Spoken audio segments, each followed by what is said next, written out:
उत्तराखंड में निकाय चुनाव का बिगुल बज चुका है। ऐसे में चुनावी संग्राम जारी है। हमारे साथ नेता प्रतिपक्ष यशपाल आर्य जी पहुंचे हैं। ठंड है और राजनीतिक गर्मी बढ़ चुकी है। सर, आपके आने से तो गर्मी और बढ़ गई। देखिए, तो हम तो शांत स्वभाव के हैं और हमारे पूरा वर्ष सर्दी गर्मी से हम लोग घिरे रहते हैं। हमारे सर्दी भी हुई है, गर्मी भी हुई है और एक नज़रे से हम देखते हैं, लेकिन वातावरण माहौल में बदलाव है।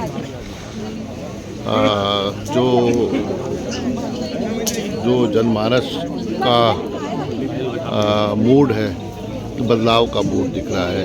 परिवर्तन चाहती है जनता और वजह साफ है कि भारतीय जनता पार्टी ने जनता के साथ विश्वासघात किया है। वर्षों से लगातार 10 हो चुका है।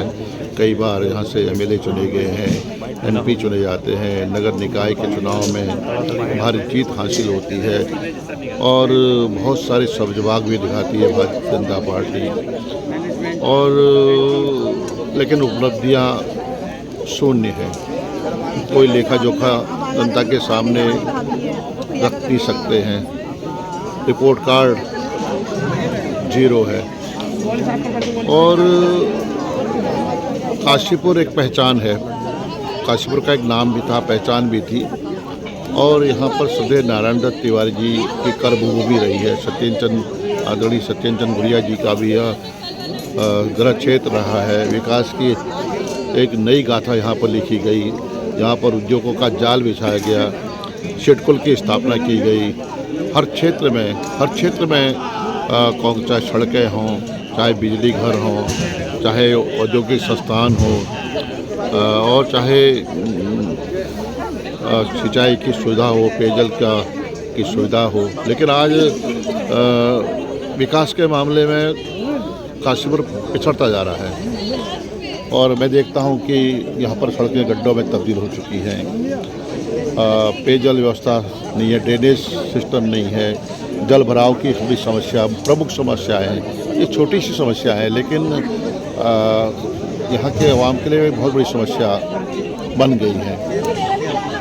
यहाँ पर सदैव नारायण दत्त तिवारी जी ने IIM की स्थापना यहाँ पर की और इसको हिंदुस्तान के नक्शे में इसको काशीपुर को जगह मिली, लेकिन वो दौर अलग था। लेकिन आज के दौर में मुद्दे गायब हो चुके हैं, बुनियादी सवाल गायब हो चुके हैं और जो बुनियादी प्रश्न हैं, समस्याएं हैं, वो दरकिनार कर दी गई हैं।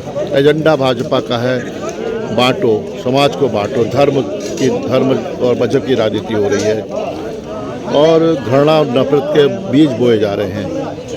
संविधान को खत्म किया जा रहा है, लोकतंत्र को कमज़ोर किया जा रहा है और अहंकार में डूबी हुई सरकार है। और इसका प्रत्यक्ष उदाहरण है कि अहंकार में क्यों न डूबे भाजपा।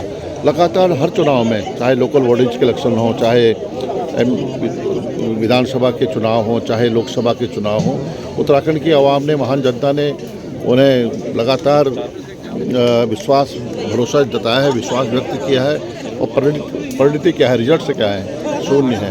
तो मेरा मानना है कि इस बार जनता ने मन बना लिया है बदलाव का, परिवर्तन का, वो दिखाई दे रहा है। लेकिन सर, सवाल ये है कि भारतीय जनता पार्टी लगातार कह रही है कि इस बार निगमों में वो क्लीन स्वीप करने जा रहे हैं। देखिए, क्लीन स्वीप की बात भाजपा कह रही है, आखिर क्या वजह है कि वो क्लीन स्वीप की बात करती है?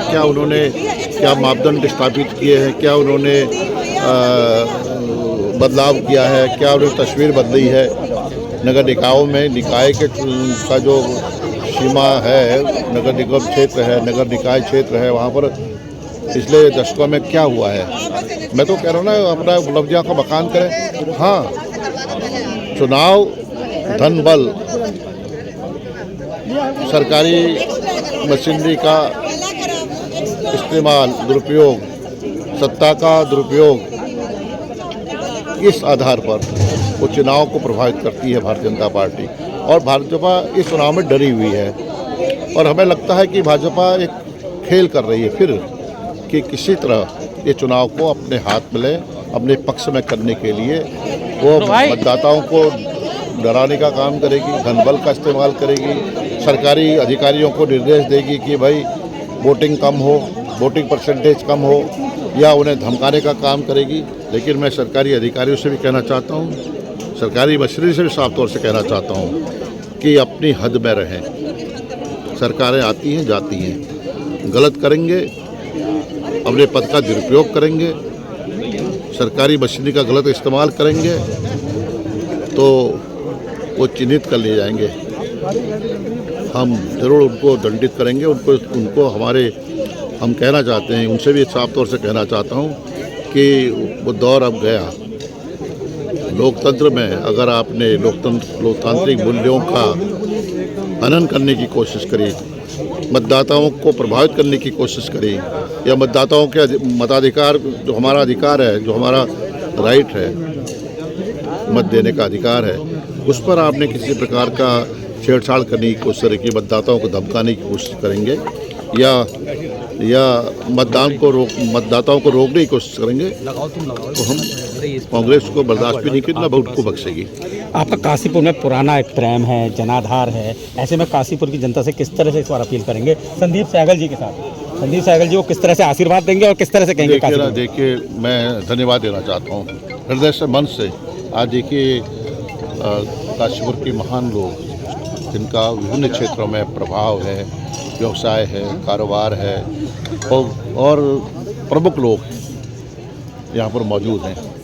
सब ने मन बनाया है, सबका आशीर्वाद इनके साथ है। और मैं देख रहा था, नारे लग रहे थे कि हमारा विधायक, हमारा मेयर कैसा हो, संदीप सहगल जैसा। एक नारा और है, सबकी सेवा सबका प्यार, संदीप सहगल अब की बार। ये नारा बहुत लगा है इस चुनाव में।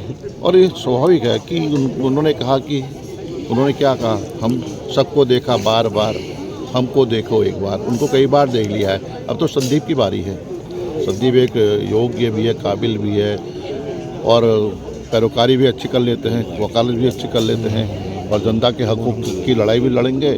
और जो उनका एक विज़न है, जो उनकी दृष्टि है, जो उनका प्राथमिकताएं हैं, उस पर काम भी करेंगे और हम अपना हक छीन कर लेंगे।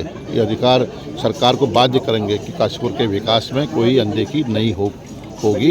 इसके लिए सरकार को बाध्य भी करेंगे। हम साथ रहेंगे, साथ मिलकर इस लड़ाई को लड़ेंगे। तो ये थे हमारे साथ नेता प्रतिपक्ष यशपाल आर्य जी, जिनका साफ कहना है कि इस बार काशीपुर से कांग्रेस भारी मतों से जीतने जा रही है। सिटी न्यूज़ काशीपुर के लिए अपने सहयोगी रिंकू रासिम के साथ में विकास होता।